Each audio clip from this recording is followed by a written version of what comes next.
Hello, এই আপনাকে না বলেছি আমাকে আর ফোন করবেন না। তুমি আমাকে আপনি করে বলছো কেন? মানুষের মন সবসময় এক জায়গায় থাকে না, রাবিশ করে।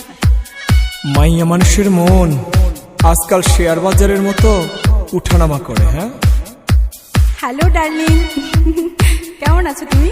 ভালো, কিন্তু অনেকক্ষণ ধরে তোমার নাম্বারটা বিজি পাচ্ছি।